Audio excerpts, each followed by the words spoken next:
OK, here's some of the headlines this morning then. The Mirror have gone with 7 and hell. Liverpool hit United for 7 at Anfield. The Times, a week is a long time in football. It is indeed.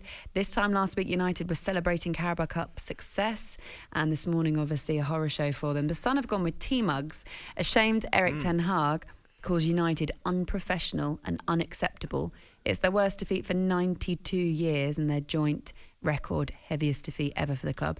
And it happens to come at the hands of their rivals Liverpool. Not a worse way to lose, surely, Ali. Do you think Eric's right? Do you think he should be embarrassed to be associated with that scoreline? Well, you've all got to be, haven't you? Mm-hmm. I mean, you have to be. I mean, I was on with Big Alan Thursday and we were talking about what's your worst ever defeat, and mine was 8-0 at Watford, and it's still with me 40 years later. So I'll tell you, right, if you can beat your biggest rival 7-0, dear, would you? I mean, it's absolutely unthinkable for the Man United fans. And I've got to say, it was brilliant to see some of them hang around at the end. The real loyal fans refused to leave and they stayed there, and it must have been agony for them. But that's what football fans do. But I mean, it's amazing because we all thought there was and there has been a massive improvement in Manchester United. There really has.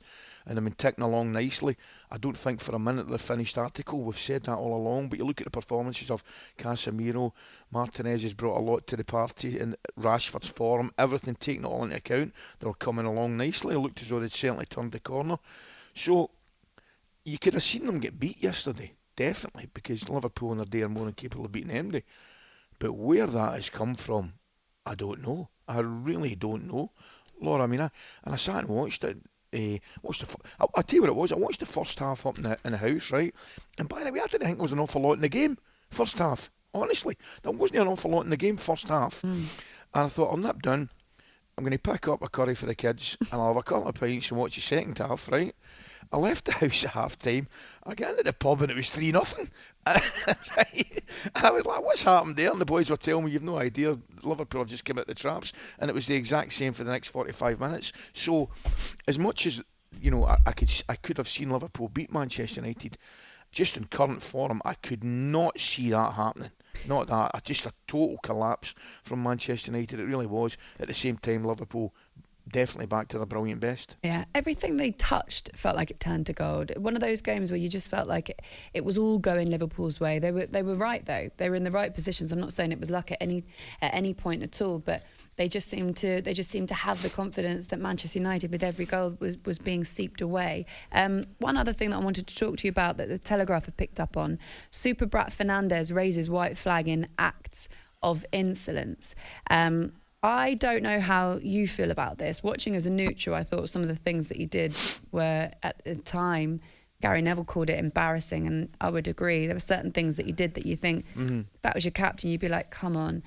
When he went down, when he kind of feigned injury by being hit in the face, pushing the linesman as well. There were certain things in that game I just thought, it's a game where you, of all people, Bruno, should be standing up and leading by example, and I don't think he did that. No, you're 100% right. And, you know, his actions were pretty embarrassing, to be honest with you. What you want from your skipper is to roll the sleeves up, have a word with all his troops and get everybody going and start fighting back. But that wasn't the case. He kind of, I don't know, he kind of behaved. It didn't surprise me. What I'm trying to say is it didn't really surprise me the way he behaved, because I think he's got that in him. I think he's a really talented player. I think he's an excellent player. But I think he's one of these players, when things don't go their way, you can actually visibly see the toys getting thrown out the pram to a certain degree. And I think that kind of looked a little bit like that yesterday, Laura, you know? Yeah, I agree. Quick one on Spurs as well. The Mail says Conte on way out of Spurs. The Italian boss arrived back in London yesterday, but expectation is that he'll leave at the end of the season. We know that his contract runs out anyway, don't we? He's back in Italy recovering. He's been back in Italy, recovering from the gallbladder surgery that he had. He's going to be in the dugout for the last 16 in the Champions League against Milan. I mean, at times when he's not been on the touchline, things have been looking a little bit better on the pitch. You're not kind of sure whether or not that team is particularly happy, particularly gelled. What do you think the future holds for Spurs?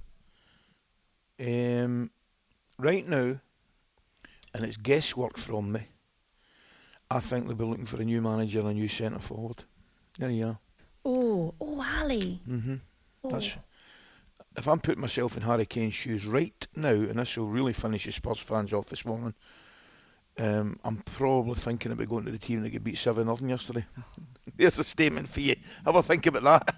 Right. Ali woke up this morning and he was like, shall I have this coffee or this violence? And he went for the violence. I'm for it. Do you know what I mean? I'm serious. I'm serious. How's Harry Kane feeling this morning? He's waking up saying, I think I'm going to leave and go to a team that's just going to beat 7-0 by Liverpool. But he's got to think about himself now, Harry.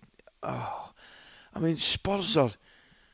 I mean, I'm not even a Spurs fan, and they frustrate me, Laura. You know, I look at the team, I look at the talent, and I think, great.